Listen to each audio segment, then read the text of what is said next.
जहां भी देखो वहां आपको अदानी अंबानी दिखेगा। पहले आपका रोल था कश्मीर के सेब यहां से निकलते थे, आप बाकी हिंदुस्तान में भेजते थे। आज पूरी की पूरी सेब की इंडस्ट्री अदानी के हाथ, हिमाचल का सेब अदानी के हाथ में, जम्मू कश्मीर का सेब अदानी के हाथ में। और यही हर इंडस्ट्री में यही हो रहा है।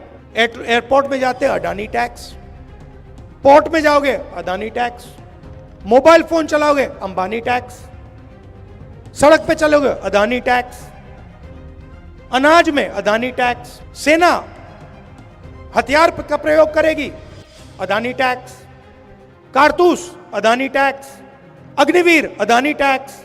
ये कब तक चलेगा? जम्मू हब है, कश्मीर को, कश्मीर के बिजनेसेस को, कश्मीर के प्रोडक्शन को बाकी हिंदुस्तान से जोड़ता है। सेंट्रल हब है ये, और इस हब का जो काम था उसको इन लोगों ने खत्म कर दिया है। इसका जो रोल था उसको इन लोगों ने खत्म कर दिया है। जम्मू के जो छोटे बिजनेसेस थे, मीडियम साइज बिजनेसेस थे, एंटरप्रेन्योर्स थे, इनकी रीढ़ की हड्डी बीजेपी की सरकार ने और यहां के लेफ्टिनेंट गवर्नर ने तोड़ दी है। नतीजा यह है कि जम्मू कश्मीर के लोगों को, युवाओं को रोजगार नहीं मिल सकता है।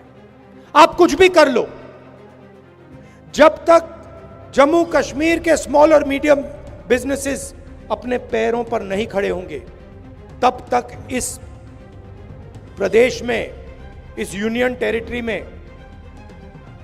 रोजगार नहीं मिल सकता। आप कुछ भी कर लो, जब तक लेफ्टिनेंट गवर्नर है तब तक बाहर के लोगों को फायदा मिलेगा, सारे के सारे कॉन्ट्रैक्ट्स उनको जाएंगे, और जो जम्मू की जनता है, कश्मीर की जनता है, उनको परे कर दिया जाएगा। यह रियलिटी है, और एक कारण भी है कि आपसे स्टेटहुड छीना गया। पूरी सरकार अदानी अंबानी जैसे अरबपतियों के लिए चलती है। जीएसटी एक हथियार है। जम्मू के एंटरप्रेन्योर्स, जम्मू के स्मॉल और मीडियम बिजनेसेस पर आक्रमण करने का हथियार है। नोटबंदी एक हथियार था। ये पॉलिसीज नहीं है, ये हथियार हैं, और इनका लक्ष्य रास्ता साफ करने का है। किसके लिए? अदानी और अंबानी जैसे अरबपतियों के लिए। नोटबंदी और जीएसटी ने, गलत जीएसटी ने हिंदुस्तान में लाखों स्मॉल और मीडियम बिजनेसेस खत्म कर दिए। आपका लोकतांत्रिक हक आपसे छीन लिया गया है, और आज जम्मू कश्मीर को, जम्मू कश्मीर के लोग नहीं चलाते हैं। आज जम्मू कश्मीर को दूसरे स्टेट के लोग चलाते हैं।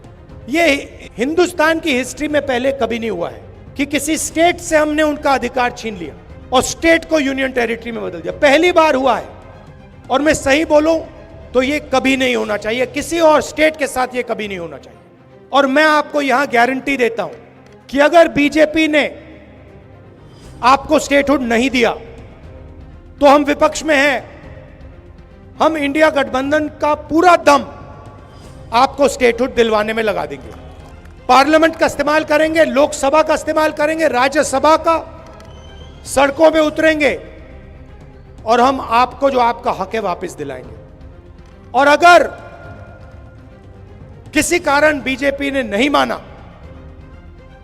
तो फिर हम पहला काम, जैसे ही इंडिया गठबंधन की सरकार बनेगी, जो बनने जा रही है, पहला काम हम जम्मू और कश्मीर के लोगों को स्टेटहुड देने का करेंगे। क्योंकि ये आपका हक है, ये आपका फ्यूचर है, इसके बिना आप आगे बढ़ ही नहीं सकते।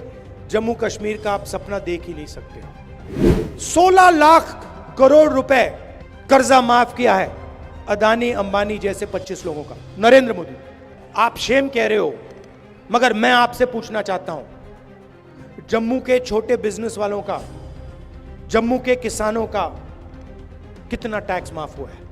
जो आपके युवा 18-19 घंटे पढ़ाई करते हैं, सपना देखते हैं, एजुकेशन के लिए लोन लेते हैं, उनका कितना टैक्स माफ, उनका कितना माफ हुआ है पैसा?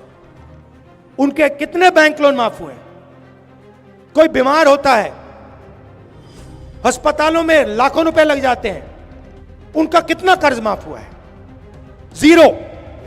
आप अगर बैंक लोन लेते हो और पैसा वापस नहीं देते हो, आपको जेल में डाल देते हैं, जेल में डाल देते हैं। और अंबानी अदानी जैसे लोग बैंक लोन लेते हैं, पैसा वापस नहीं देते हैं, कहते हैं चलो और पैसा ले लो।